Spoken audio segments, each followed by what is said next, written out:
Class 1982 Hall of Achievement Ceremony. My name is Jason Rash, and I'm the Interim Director of Athletics here at the college. I'm delighted to see so many new and familiar faces here tonight as we take the time to celebrate and honor four inspirational and remarkable individuals who make up the Hall of Achievement class of 2026. Before we have our dinner and segue into the ceremony, I would like to introduce the President of the college, Wendy Raymond. President Raymond holds degrees from Cornell and Harvard in molecular biology. She is a seasoned leader who has held multiple roles in higher education and national service. At present, she is working to realize the goals articulated in the Haverford 2030 strategic plan, which she spearheaded. She led the college through the COVID-19 pandemic and continues to lead through a turbulent time in higher education in the United States. She's married to David Backus, Haverford class of 1982, a geologist and currently a visiting professor in the Bi-College Department of Environmental Studies. Wendy and Dave joined the college community in 2019, and last fall, Wendy announced that she will retire in June of 2027. Please join me in giving President Raymond a warm welcome.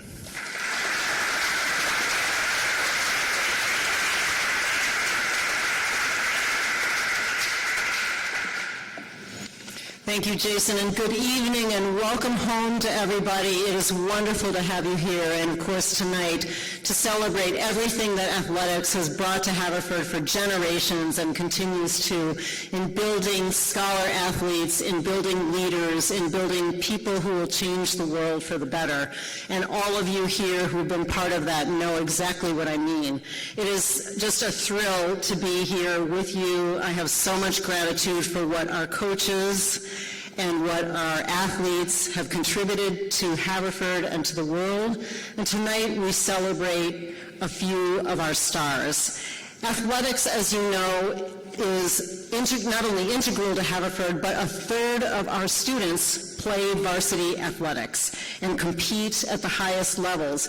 These scholar athletes win academic awards, are All-Americans, go to the NCAA tournaments and the Centennial Conference Championships, and along the way bring in their personal best every day with the assistance of our amazing coaches and staff.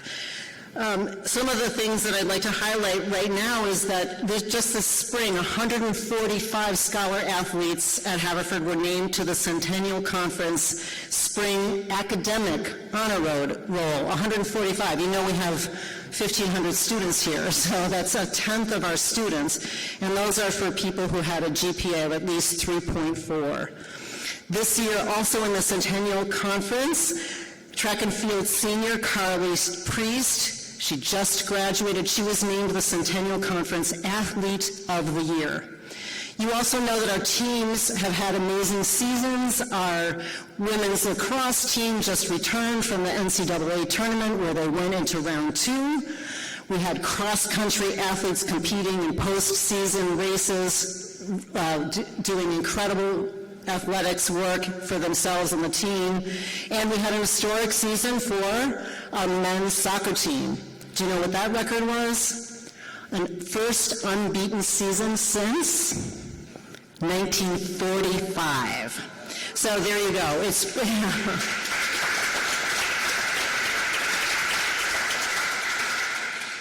It's one of the strongest athletic seasons we've had in recent history.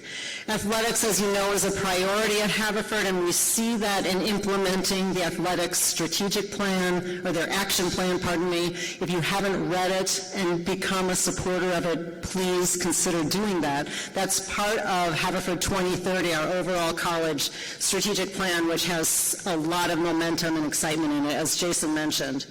In that athletics action plan, we are endowing assistant coach positions. That's really our number one goal here at Haverford in athletics right now, as well as renovating facilities. Did you know we're going to have new tennis courts? We're building them this summer. And we have an emphasis on wellness for all students. This is beyond varsity athletics.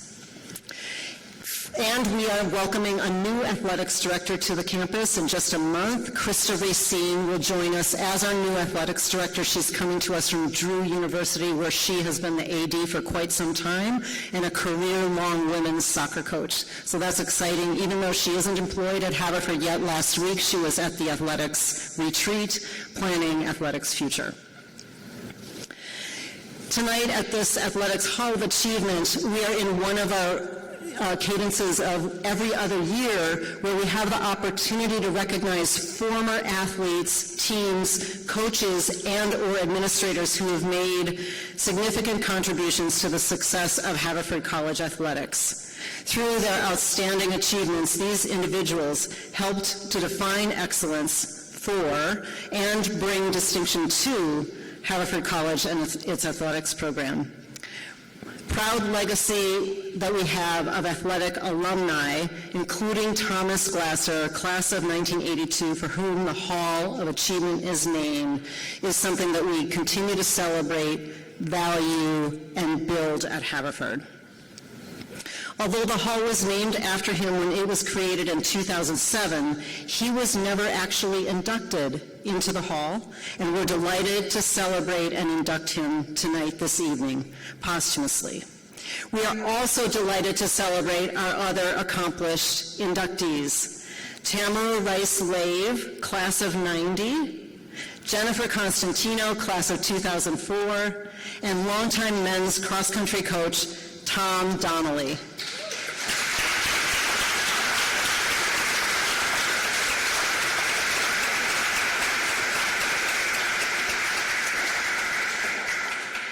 You show the power of community, which is what Haverford is all about. These achievements are only possible with your support, your love and care for the Ford, and I really thank you for coming out tonight. I turn this back over to Jason.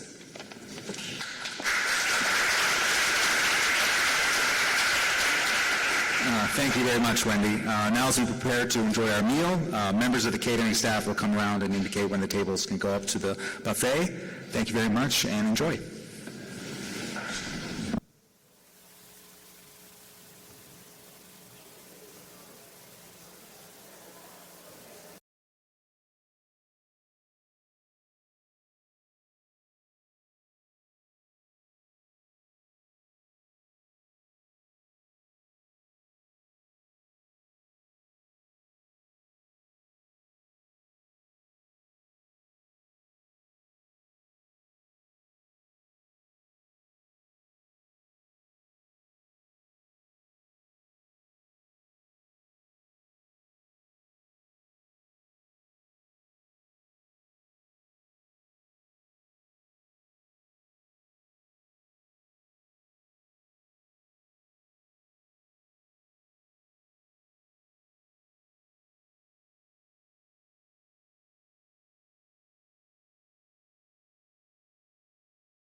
who enters the Hall of Achievement posthumously.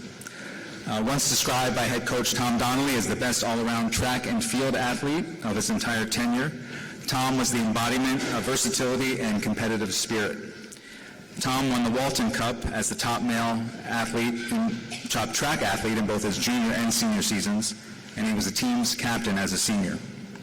He competed on several record-setting relays and set many individual records, including an indoor 600-yard time that still stands. Tom held indoor imperial distance records in the 300, 440, and 880-yard runs, along with the high jump. And outdoors, he once held the 400-meter dash and high jump marks at Haverford. His personal best time in the 800 meters still rates among the top all-time performances in Haverford history.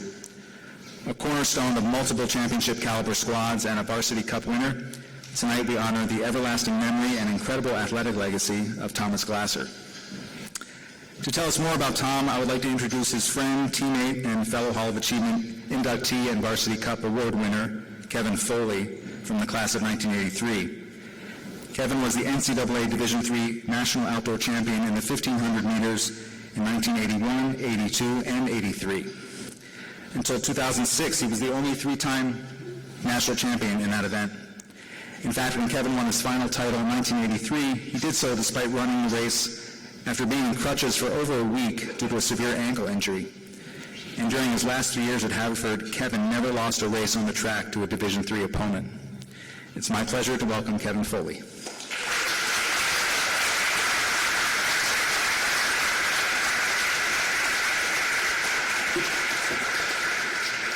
Hi. It brings back the pain all over again that that Tom's not here tonight. He would have been out of his mind pumped. He loved Haverford so much.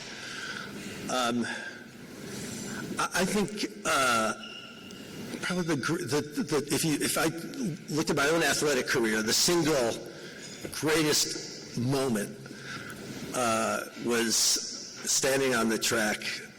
Just me and Tom.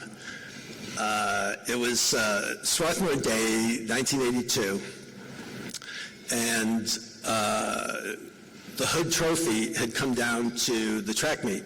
So, the guys from the baseball game and the tennis, and everybody's gathering around the track. And the track meet, as some of you may know, comes down to the mile relay. It's the last event. And we were 2 legs into it, and we were well behind, and it's just me and Tom. It's unbelievable. Well, I closed the gap a little bit, and then Tom blew the guy's doors off, and as he's coming down the home stretch, Aryeh Kosman's dog ran out onto the track, and Tom had to dodge the dog. So now, if Tom were here, he would say two things. First of all, he would say, "Not funny," because he was the funniest person that anybody ever knew. But he would also point out that actually he still had to win the high jump for us to win the Hood Trophy. Tom was ridiculous as an athlete. He was a sprinter who ran cross country for 4 years. Like, nobody does that.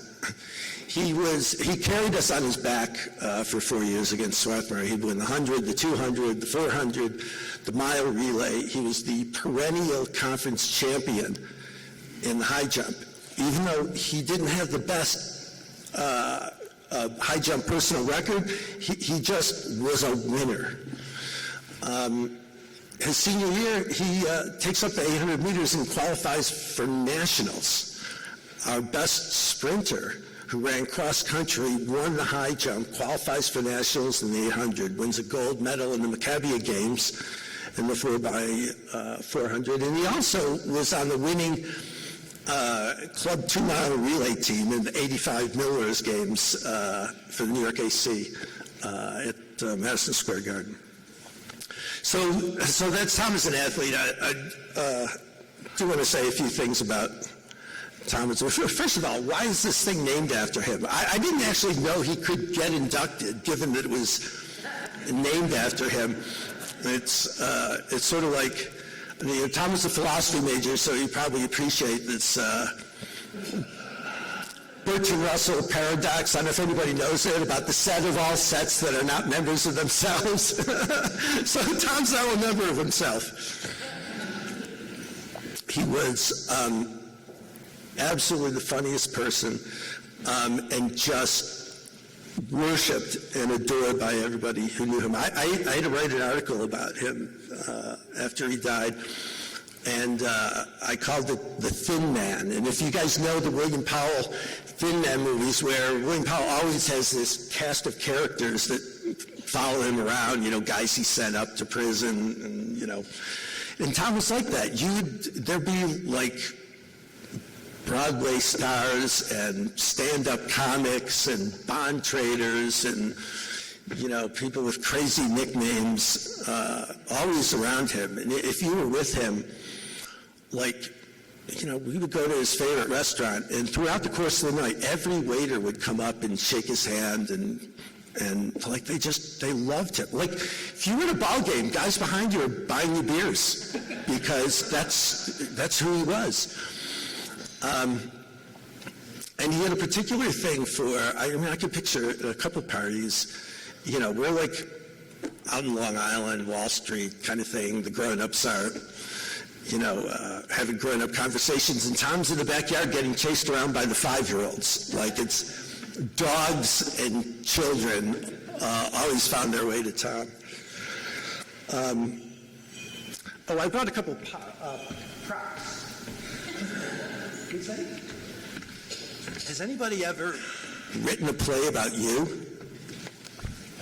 Yeah, this a bond trader that worked with Tom later went on to be a playwright. It's fiction, but there's a character in here that just is Tom speaking. And this was produced off-Broadway in Tribeca, and it was, Tom was just so proud of it, so I'm going to give you the prop. Here's another prop. We used to run on a cinder track. I don't know if you guys know what a cinder track was. And where's Piranha? Tom and I helped raise the money for your track. And 5 years later, Carl breaks 4 minutes for the mile on that track. And Tom and I were both really proud that we had a little bit of a hand in that. But Tom took a fall one year during the 400 on that track. And he, to his dying day, he had these huge, giant, gray streaks on his shoulder and on his back. So I can't believe they still make this product. This is called cinder suds. And when you would fall on the cinder track, they would spray you with this stuff, which is supposed to help bring the cinder. I don't know. It's anyway, cinder suds.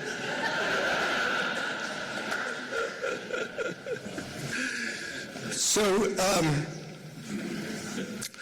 he was a mentor to a lot of people. He taught a class here at Haverford on ethics on Wall Street. And I've been lifelong friends with this one couple that's here for their 30, I think, who were his students. They just loved him. And I despair of actually being able to bring who he was to life for those of you who didn't know him, but just a couple of things. One is, why is this named after him? It's like, why is anything named after anybody on a college campus? I think development was pitching him for a gift, and he was generous to Haverford. And his ask, this was the summer before he died, he felt Haverford should have a sports hall of fame and should honor its athletes. And that's why we have a Hall of Achievement, because of Tom, and that's why it's named after him, and he's given me this unbelievable gift that every 2 years I get to come here, and the college has been gracious enough to invite me to welcome the inductees on Tom's behalf. He would have relished the opportunity to be here and to hear your stories and to be here to celebrate your achievements. He felt very strongly that Haverford should honor its athletes, and as I said, he'd be over the moon that Haverford chose to honor him. And I want to tell you just one last story before, and I should introduce Ann Glasser, Tom's mom, the second funniest person I've ever known, and Tom's sister Margie, his nephew Mark, and my old buddy Sam, his brother-in-law. Shortly after Tom died, Sam and I went together to represent the Glasser family at a memorial service held for the 65 employees of Sandler O'Neill who died on 9/11. And it was held in Carnegie Hall. And Jimmy Dunn, who became the CEO of Sandler after Herman Sandler died, he said some really powerful, great things about Tom that night at Carnegie Hall. But I think Sam and I arrived like a little bit late, and we found a seat in the middle and squeezed in. And while we were waiting for it to start, we got talking to this guy next to us who had lost his young son. And when he heard that we were there for Sam's brother-in-law, he's like, Tom Glasser. He's like, Tom Glasser was my son's hero. And he told the story. He said his son was just starting out on Wall Street, still living at home with his parents, and his first day on the trading floor, and this will give you an idea of the wise guy that Tom was. He's sitting on the trainee chair, listening to the extra phone, listening to the bond traders, and somebody takes his red suspenders and pulls them and snaps them back, and it's Tom saying, "Son, we don't wear suspenders at Sandler O'Neill until we've made our first $1 million." And the kid was like crestfallen, and he went to the bench and took off the suspenders. But his dad said, after that, he was coming home every night and saying, "Mr. Glasser this, and Mr. Glasser said that," and, it was really moving. And then this gentleman took his jacket and he opened it up to show us the red suspenders that he'd worn for his son and for Tom. He's an incredible guy. I don't go a day without, when he died, actually, I've never even told my wife this. I put my wristwatch on my right arm to remember Tom by, and every time I have to wind it with my left hand, I remember Tom Glasser. So it's with great pride and pleasure that I introduce to you Margie Glasser Ticknor, Tom's kid sister.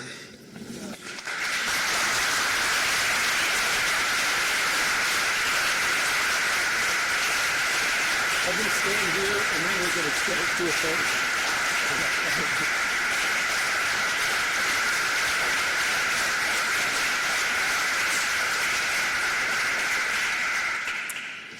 Thank you, Kevin. So, as Kevin said, I'm Margie Ticknor. Tom was my older brother. He was 4 years older than me, and he was not only my brother, he was my best friend. Two things I knew for sure about Tommy. He loved two things unlike anything else. One was Haverford, the other was track. Put those two things together, and here we are tonight. He did not love cross country, I have to tell you that. And the reason I know that he did not love cross country, as Kevin mentioned, he was a philosophy major. As I recall, actually, he was German phenomenology, which took me a long time to be able to say German phenomenology. And so he loved to write, and he loved to write letters. And so what I have in my hand is one of the many letters that my mom had the sense to hold on to before he passed away. So given that Tommy can't be here tonight, and I certainly am not as funny as him, nor as eloquent as him, I thought I would read you a portion of one of the letters that he wrote so that he actually can sort of be here with us tonight. This is a letter dated February 8th, 1979, and it was a letter to my mom and dad. Don't worry, I'm not going to read the whole thing, just this one part, because it is so relevant to loving Haverford and track. Dear Mom and Dad, well, I certainly was quite pleased to see you this past Saturday. I was also very glad to have performed well for you at the meet. Needless to say, your presence was a veritable inspiration. Who says that? I am very excited because this Sunday I am running in a big meet at Delaware University. There will be schools of a very high athletic caliber, so naturally I want to be at my very best and make a good showing for the team. I am especially pleased because only the best runners are going to this meet. There will only be 7 of us there, including Mike Shealy and Dane. Tom Donnelly's first ever Alumni.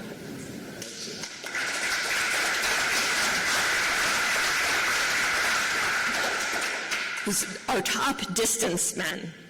I will be running the mile relay and the 440. In addition, I will do the high jump. I really want to get 6'4" in the high jump and show Tom that he was justified in instilling faith in me. However, if I fail to have a great day, I know that Tom will just say, hey, don't worry about it. It's really very comforting having him for a coach. He is concerned with many aspects of his runners' lives. We stand at a good chance to break the school record in the mile relay. I believe that it now stands at 3:35, which figures to be an average of just under 54 per man. I think that we can smash that record, but we will all have to run well. The other guys on the relay are Anjan Chatterjee, the Indian from Scotch Plains, Chris Silliman, and I don't know if any of you are here, so this is his words. Chris Silliman, a big blonde-haired guy who also ran in the 8-lap relay this past Saturday, and Jim Godfrey, the guy that ran the 600 and we call Wild Child. As you can tell, track is becoming a very important facet of my life in the Haverford community, and I like to think that I have established myself as a real asset to the team. So, he said it, he loved being here, he was a part of the team, and I'm sorry for those of you who never had a chance to meet him. He loved Haverford so much. He instilled the love in me. I didn't even go here. I went to NYU, but I feel like Haverford is my second home. So this is quite an honor, and I'm thrilled that Kevin gave the speech because Kevin really was one of his best friends. So thank you so much for this wonderful honor.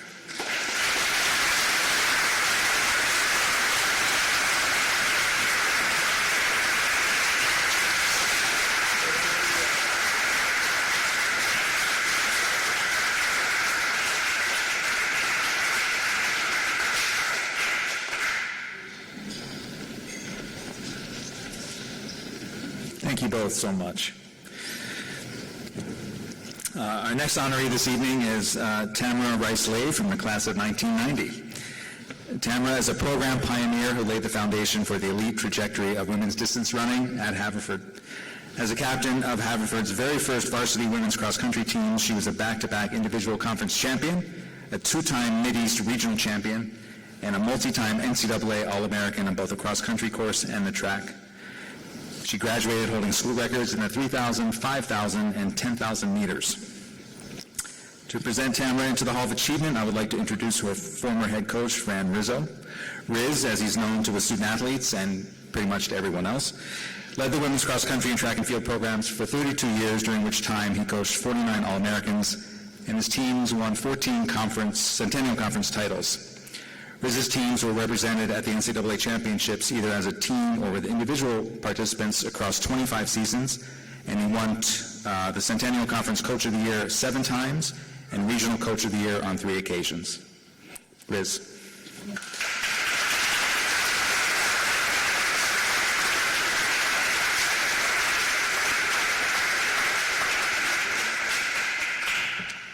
Yeah, first of all, I'm privileged and honored to speak on behalf of Tamara and her many accomplishments in both cross-country and track at Haverford and beyond.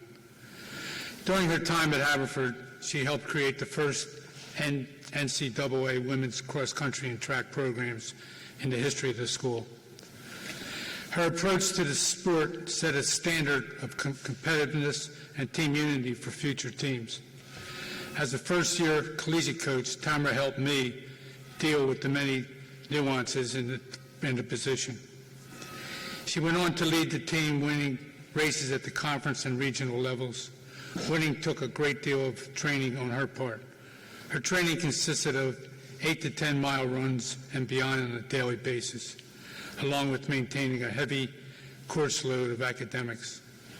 She went on to achieve All-American status twice in cross-country and once in track in the 10,000 meters. It's a little over 6 miles. Upon graduation, Tamara received her law degree from Stanford University and her PhD at the University of California, Berkeley.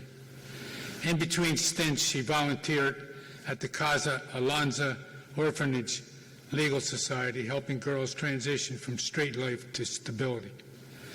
Tamara also continued to train and found success in the marathon.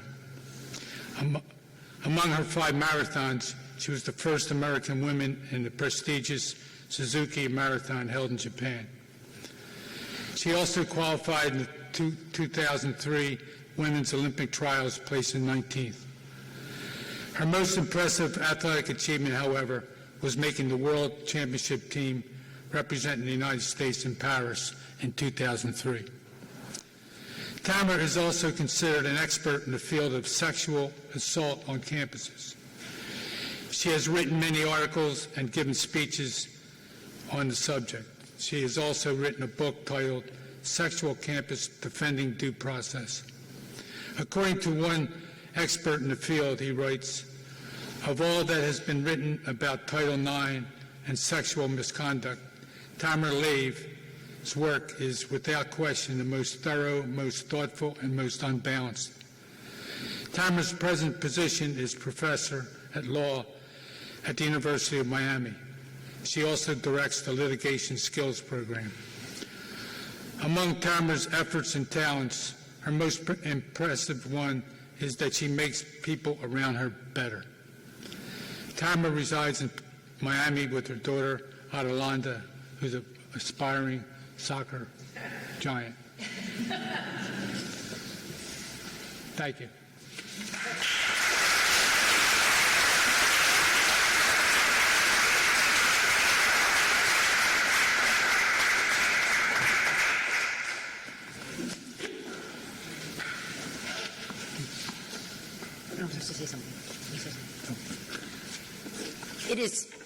I'm going to stand up. It is such a pleasure to be here. I love Haverford so much. I've received degrees from Haverford, Stanford, and Berkeley, and Haverford has always been the one that has been most in my heart and most influential. Running here, wanting to run more with Tom than I was allowed, more with Mike than I was allowed, finally being allowed to run with Riz. Those were some of the best days of my life, the friendships I made here, running on the nature trail, running through the mental hospital that we weren't supposed to run through. That was all wonderful. I was also chairperson of Honor Council. I was a serious scholar and student. I got a PhD. I was a public defender for 10 years. I've written books and articles, and I strongly believe that I am who I am as a person with integrity because of the time I spent here, the strength, the fortitude, the ability to help people, to teach, to get through hard times is from being an athlete, and I just cannot express fully how much this means to me. It's a tremendous honor. And having my daughter here, beautiful. Anyway, thank you so much.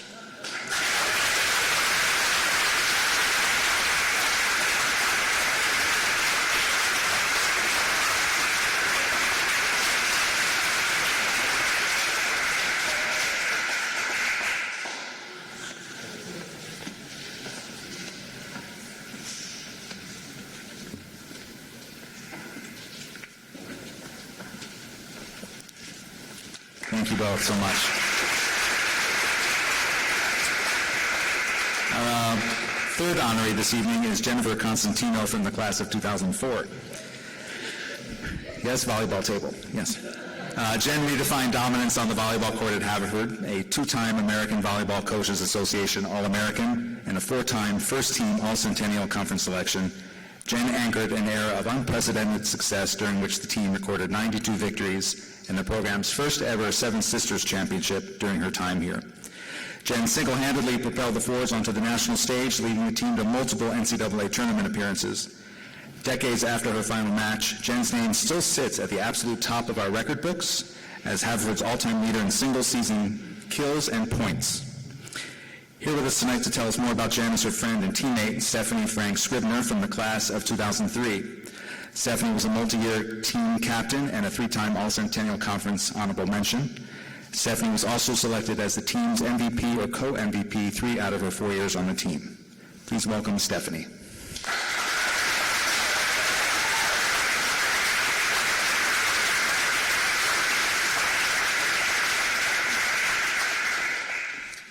I'm going to lower it. Hi, good evening, everyone. First, just want to thank the college for building this award program. It started after I graduated here, and it's really lovely to have this opportunity to come back. It's been more than 20 years since I've been in Founders Hall, and celebrating Jen tonight and has really reminded me again and again how much our lives have been bound up with each other and with Haverford's. Tonight, my friend and former teammate Jennifer Constantino becomes just the second volleyball player to be inducted into the Hall of Achievement, following Amy Hathaway Taylor Brooks, class of 92, our former assistant coach, fun fact if people don't know that about her, and now member of the College Board of Managers and the Haverford College Corporation. My life was bound with Jen even before she arrived at Haverford. I was a freshman here and was asked to meet a prospective player who was a senior at nearby Ridley High. Not only was she being recruited by Division I and premier Division III volleyball programs around the country, but her intellectual seriousness and rigorous curiosity also drew her to places like Haverford and even Swarthmore. Everyone knew what she could do. And I remember thinking, as an imperfect yet enthusiastic setter, that I had just been given the greatest gift my position could ever ask for, a clutch outside hitter who did not need a perfect set. I could be a little bit off, a little late. I could call one play and change it at the last second without telling anyone. And it didn't matter because Jen would adjust mid-air and she'd read the defense, still find a way to get the kill. And she did, a lot. Sometime in her second or third year, I don't remember, an opposing team decided that they had finally solved the problem of Jennifer Constantino when she rotated to the front row to begin her offense. The other team lined up all 3 front row players in a triple block. 3 players. Every legally available body was stacked to contain her, but the ball went up. I probably didn't give her a perfect set. It didn't matter. She adjusted. She found the seam and got the kill anyway. By the time she graduated, Jen had rewritten much of the Haverford volleyball record book, like you've heard. She's earned 4 first-team All-Centennial Conference selections. I learned that in 2018, the Centennial Conference has had a silver anniversary All-Centennial team, and Jen was one of the 13 players over the first 25 years of the Centennial Conference to be on that team.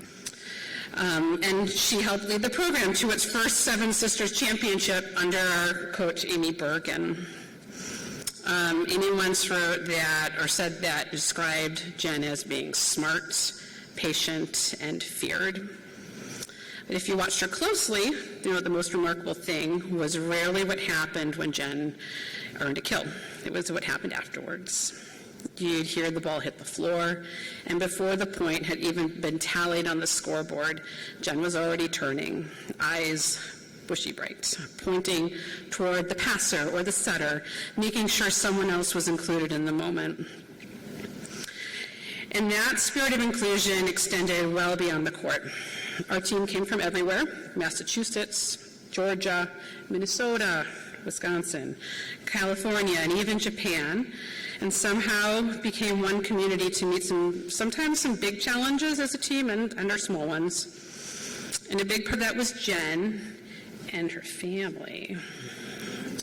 Her parents and grandparents were not simply spectators. They became part of the life of our team, traveling to nearly every, if not all, home and away game. And they showed up for all of us, and so it brings me an enormous joy to see Jen's mom and grandmother here, because they were really part of our story too. Jen's story has always been more than volleyball. At Haverford, she was the rare double major in political science and economics. Her senior thesis earned the Herman M. Sumner Scott Prize for distinguished work in poli-sci. She graduated from law school and moved into collegiate coaching and Title IX compliance work with a clear understanding that opportunity does not sustain itself. Many of us in this room benefited from what earlier generations of women fought to build, and Jen has extended that inheritance. And now through her legal advocacy for survivors of domestic violence and child welfare with the Sault Ste. Marie tribe of Chippewa Indians, she continues the work she began here. So when I think about Jen's legacy at Haverford, I don't think first about the records, and they're so remarkable. I think mostly about how she moved through this community and then spent a lifetime helping people make something meaningful out of very imperfect circumstances. I know many of us here tonight and others from afar are better because our lives have been bound up with hers. Jennifer Constantino, Jen, Tino, it's an honor to welcome you to the Hall of Achievement.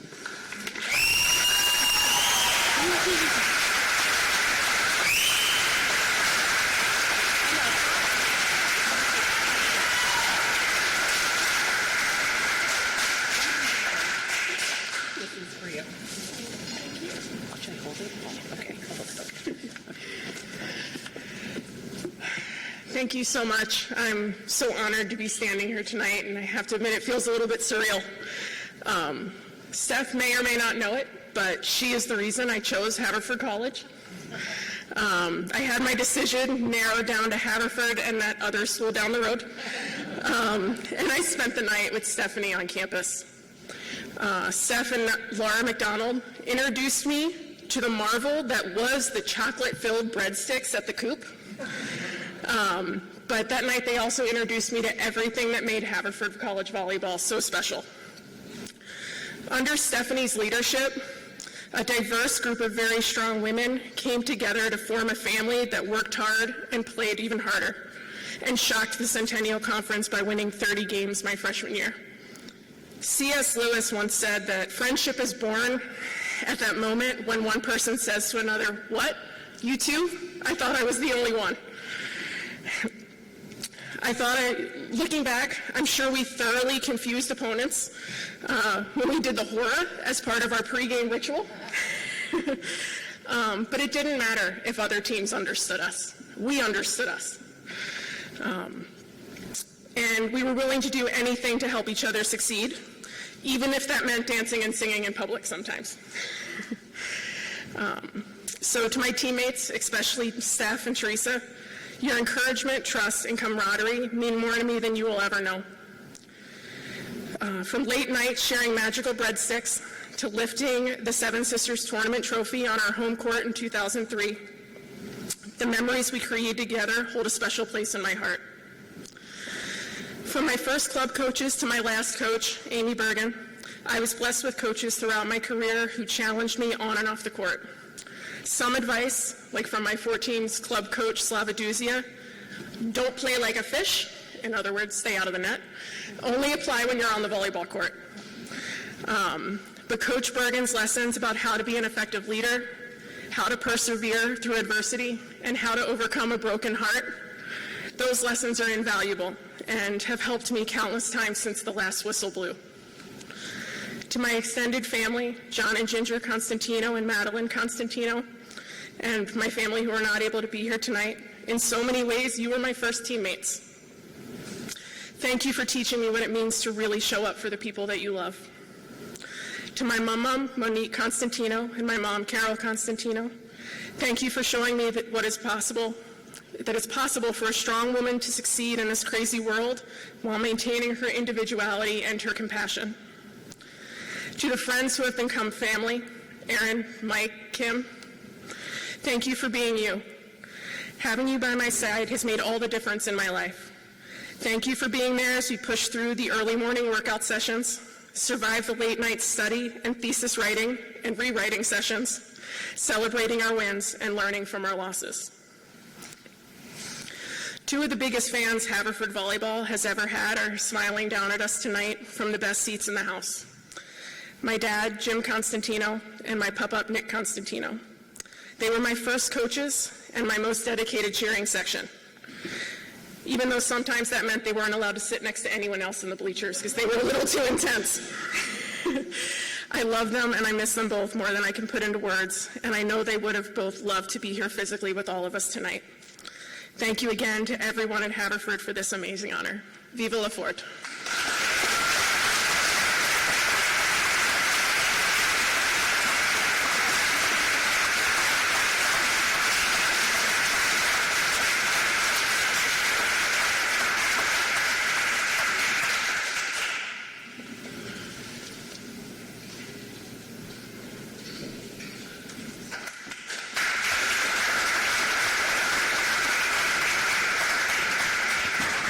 Thank you.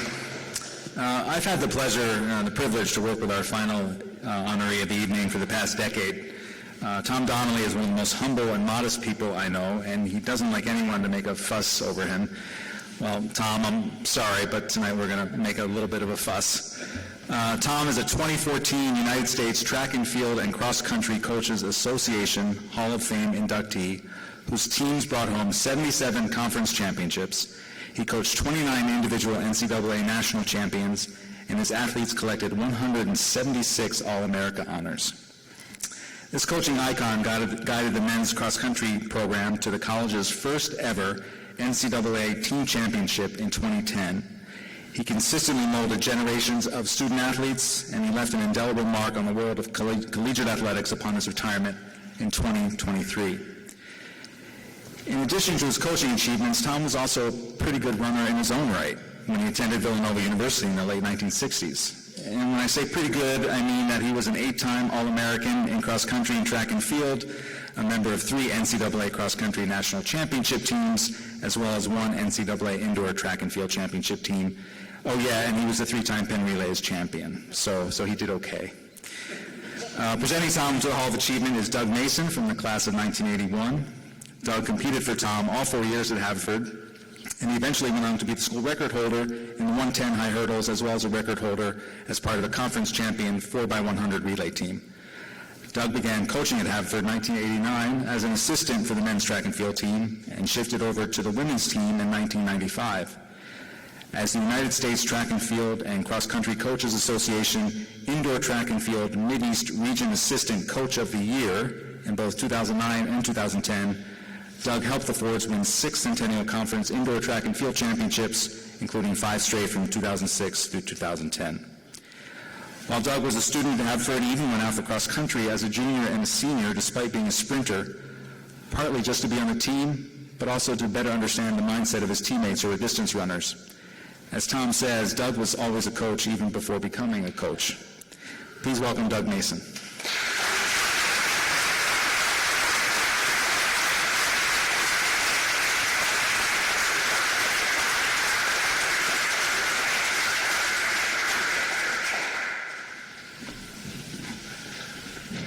I'll try to live up to that introduction. Thank you, Jason.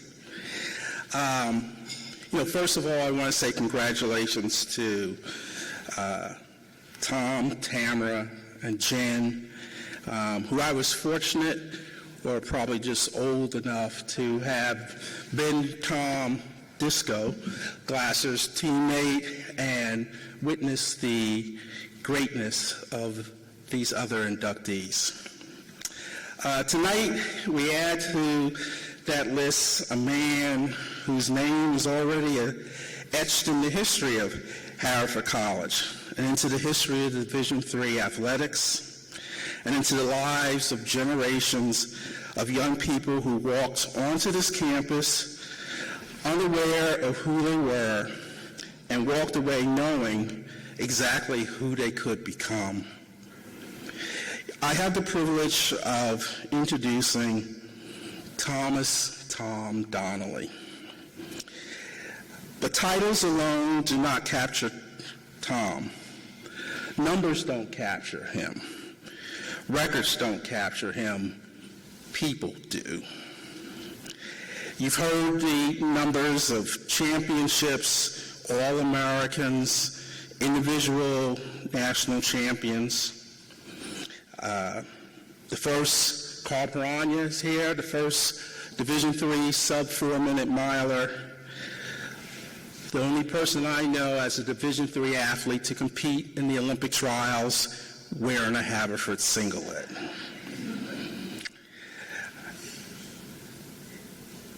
You know, for Tom, it was, his real legacy is people. I stand before you part of a unique group, those of us who have been Tom Donnelly's assistants. I had thought I would list some of the names, but there are too many here. So for the moment, I'm going to ask all of us, all of you who are like me, Tom Donnelly's assistants, please stand to show the presence. Yeah.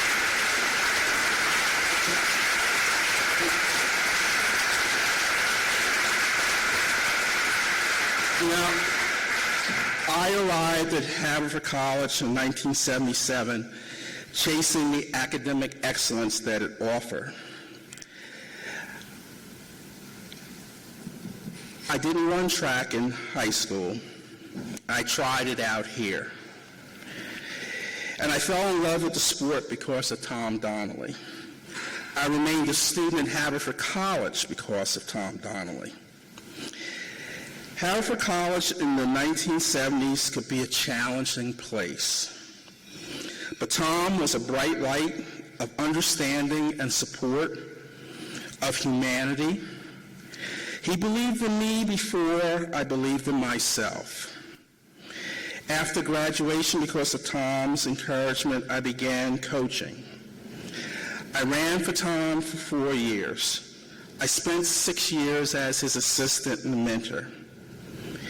And then he traded me over to Fran Rizzo, and I spent 26 years as his assistant. I'm fortunate to have spent 36 years witnessing Tom Donnelly at Haverford College. I saw championships, I saw coaching brilliance, but more importantly, I saw his compassion for the Haverford student athlete. Because with Tom, it's always about people. It was about people in my first year as an assistant. He explained to me there was a young man that was going to be on our team, and I would never see him compete. He just needed to be on the team. I got to know that young man, and he explained to me that he had some challenges, and he had dealt with self-harm issues. And while he was away, receiving the help he needed, he received a handwritten letter from Tom Donnelly every week. It was why he returned to Haverford. It was why he stayed and graduated from Haverford. It was about people. Every year on the Friday at the Penn Relays, we would go down as a team, and they would give you the tickets, and the tickets were good for Friday and Saturday. We'd come back to the school, and Tom would start collecting all our tickets. And then he would give them to John Hankerson. Some of you remember him. John was the custodian for the locker room who kept it spotless. Tom gave it to John so that he could take his family to the pen relays on Saturday. He never announced it. He never told us what it was for that he was taking our tickets. He just did it. It was about people in the 70s when black students organized a boycott on campus activities. Tom was the first to be a supporter. Tom caught us as we came to practice that next day and explained that he supported the boycott and that he would coach us through campus mail. And we could meet separately in the afternoon, and I would suspect Tom would have been lurking behind the evergreen trees next to the track. But we had to quickly explain to him that the track team was to be the exception because of Tom Donnelly, because of his support, compassion, because he made a difference in our lives. You know, it was about people.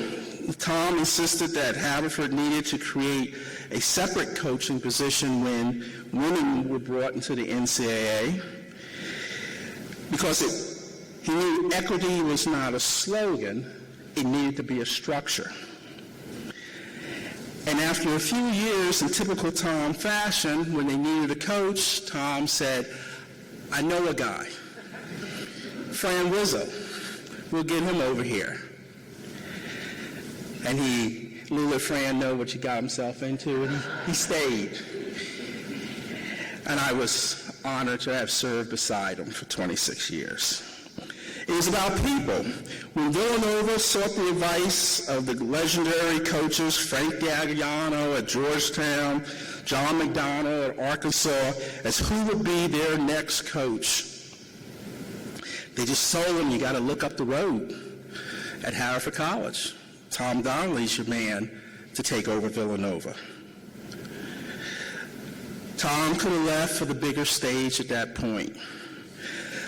But he stayed at this little place, this team, this important work. And from that loyalty, and Haverford's assistant to keep him, came a rule that was affectionately known as the Tom Donnelly rule. Tuition assistance to the children of Haverford staff members. Something that changed the lives of a generation of children. You know, it was about people. Tom wrote handwritten letters to recruits. As the era of emails and texts came about, Tom still wrote those letters. Because Tom really never signed on to that computer when it was put in his office. Because Tom knew that people remember when someone takes the time to really care, to really know who you are. My father once said, Tom teaches boys how to become men. From my personal experience, he certainly was right. Tom was hired with the expectation that he would provide a positive experience, not necessarily high athletic achievement. But he believed in excellence on the track and off. He believed that 25 straight years of losing to Swarthmore did not have to continue. And he was right. I lost count after 45 straight years of Haverford defeating Swarthmore in track and field and cross country. Tom believes everybody matters. And because he believes in it, he lives it. And because he lives it, a generation of Haverford students have carried that belief into their own lives. Tonight we honor a coach, a mentor, a builder of a program, a builder of character, a builder of community.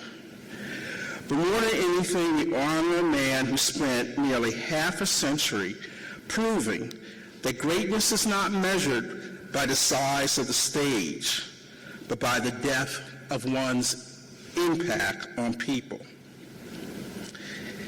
Ladies and gentlemen, it is with profound honor I introduce Tom Donnelly into the Tom Glasher Hall of Achievement.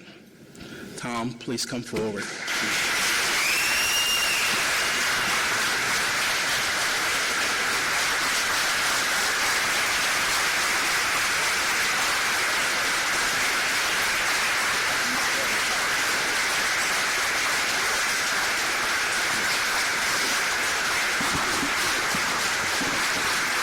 Thank you.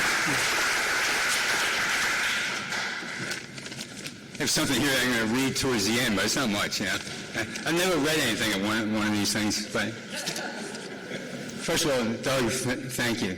Thanks very much. So one of great athletes, leaders, captains, and coaches ever at Haverford. Also, congratulations to Tamara, Jen, and to the family of Tom. Tom Glasser. One of the best pieces of advice I think I ever heard was, when you go traveling, say you're going on a trip or more than a couple of days, just lay the stuff out on the bed and lay out the least amount of stuff that you possibly could, the least amount, and then cut it in half. And I think that's great advice for something like this too, But unfortunately, I've been here for almost 50 years, or more than 50, counting the volunteer stuff. I had the privilege of working with our great coach, Matt Cohen. And so I'm going to take a little bit longer, but if it's time in this thing officially, and your name's Greg Bilecki, or my sister Eileen Donnelly, it doesn't start until after these preliminary things. And then you have to add, for age and for something else, add 2.5 minutes. So that gives me a 7.5 minute limit, and I think I'll beat it, and my sister will win the bet. Okay, a couple things I want to do. This is all thank yous, and if you've been here for 50 years, it's got to be 10 weeks worth, with no exaggeration, of thank yous. So I cut that in half. It's 5 weeks worth. Try and get it under 7.5 minutes. But thank yous starting with the athletic department. I was privileged for all those years to be surrounded by great coaches in every area of the department, the sports information directors, the trainers, the coaches. As Doug mentioned, John Hankerson, who was a custodian in the old gym for 30-some years. The last 30 years we were in there, and all these people just did a great job. The thing that you find out when you're doing something like this is how much impact everyone else has on your job. And when you're surrounded by such positive people, you can't help but do a good job. It's just the way it works out. Two people in particular that I want to mention, or three people. First of all, the athletic directors. Every one of them was great. From Dana Swan to Greg to Wendy Smith, and then Danielle, who now is out at Pomona in California. But for me personally, Wendy Smith was the best, because she challenged me. She wasn't afraid, in a nice way, to say, let's get your game together, which is great, and you need that, especially as you get along, because when she started here, I was somewhere 35th year or something like that, and sometimes you start settling a little bit, and Wendy was great, so I really want to thank her. The other two people, and the story I have on this, is the head secretary in the athletic department for about the first 30 years I was here was a woman named Bonnie McAllister, who would have been here, but she has great priorities, and one of her granddaughters is graduating from high school tonight, so she picked the right place. But in my opinion, and I remember one time I do these stupid lists and stuff like that, but just a survey of the entire college, from the top administrators to whatever the lowest job on the totem pole. It was probably men's track coach for most of the time I was here. And I would say that Bonnie McAllister, I always said she was the absolute #1 most valuable employee at Haverford College when she was there. And when she leaves, we are really in trouble, you know. And she did leave, you know, like 8-10 years ago or something like that. And the most amazing thing happened is that this guy over here, Jason Rash, took her job, and he is the MVP for, we'll get Bonnie the last quarter of the 20th century. Jason gets the first quarter of the 21st century, and he's still counting. So, and I really mean that. It's just amazing the difference that makes. It made for me and for all the members of our department. You know, so that's the first big thank you. You know, is that. The other one is just a personal thing with my own family, like the good-looking guy here who's almost as good-looking as his older brother, my brother Michael and my sister Eileen. You know, just when you're looking for, you know, some inspiration as far as like what you have to do. What you have to do in any job, but particularly in coaching, is, you know, you have to be a teacher. You have to know how to work. And the feedback that I've gotten for decades now from other people, she doesn't know it, but, you know, I've gotten this stuff, is Eileen, you know, my sister, was like considered like the best teacher that I've ever heard of. And my brother Mike, by all accounts, is like, and, you know, certainly, you know, everything that I've seen, is the best worker. I mean, he does the work of 3 people. You know, you can ask anybody that, whoever worked with him. So I was, you know, really, really privileged to be surrounded by that growing up. Also, my own 2 kids, Patrick and Edward, for the last third of a century have been like the inspiration in my life. But even there, all the good qualities came from their mother, Catherine, except for 2. I'll take credit for 2 qualities. The first one is their appreciation of tasty cakes, you know. And the second one is their appreciation of, in which, you know, sometimes I'm kind of ambivalent about this, but their appreciation of the Philadelphia Phillies, yeah. So hopefully that will continue on a good track. But again, you know, like, you know, those people have really meant so much to me, and, you know, thank you there. The coaches here, and I'm not going to mention any other coaches, because literally, you know, I would be here forever, you know, and you would literally spend weeks talking about all the great coaches that we had and all the help there. But that's really what made this team so successful, so great, and you really helped the kids a lot. And the last thing is just the athletes themselves, the hundreds and hundreds of student athletes, you know, who went here. You know, it's interesting listening to like all the Haverford people, you know, people who graduated from here speaking, and I figured, man, I didn't even go to college. Like I found out from Dave Patrick that there's a place down the road called Villanova, so I kind of snuck in there, you know, but I couldn't really get into a real college. But the people that did get into the real college, you know, like, and a lot of you guys are here too, you know, just what you were able to do and what you contributed is just amazing. That's the one thing, again, I've never read anything before, but every once in a while, I would just, you know, be sitting there and I would just jot something down, and I figure, I'm just going to write this down and put it in the locker room and see if it has any impact on people or anything like that. And I think the times it would be maybe once a year or once every couple of years.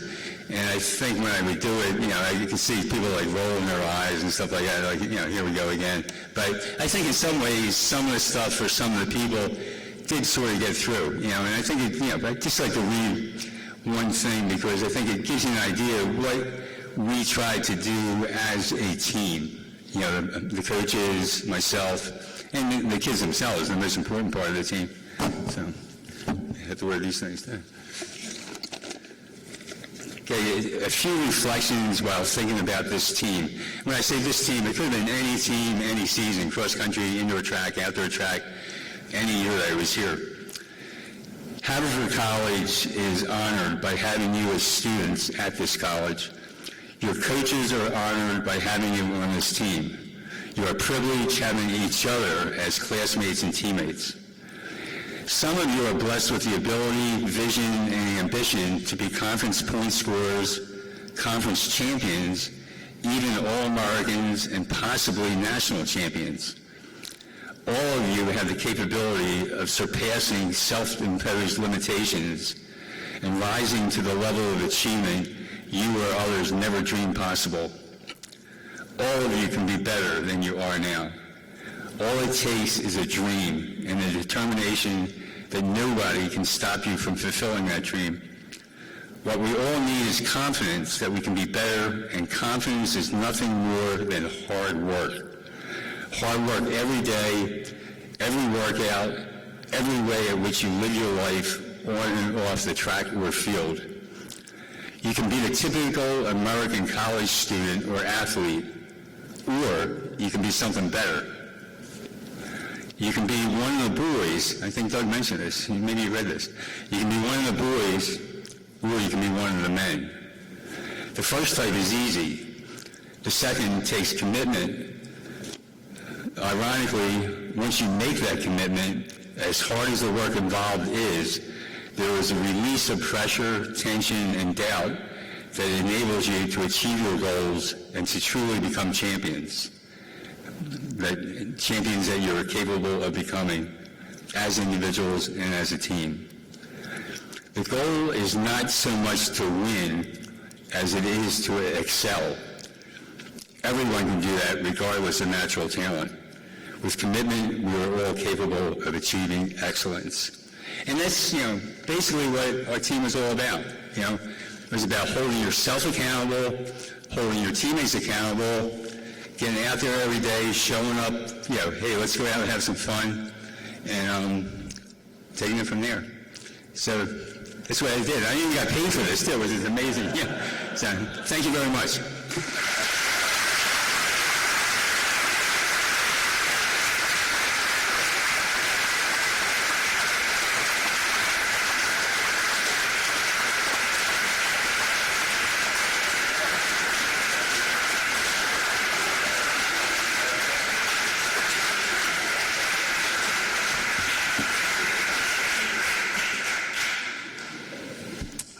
As we conclude the ceremony, can we just have one more round of applause for all of the honorees tonight?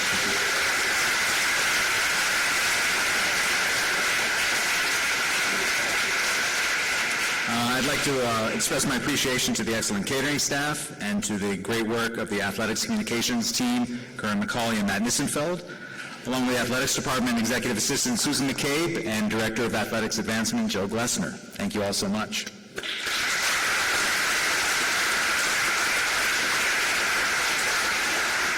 Again, thank you for being here. I'd like to invite all the honorees to gather for a photo near the podium. Have a wonderful Alumni Weekend and travel home safely. Thank you.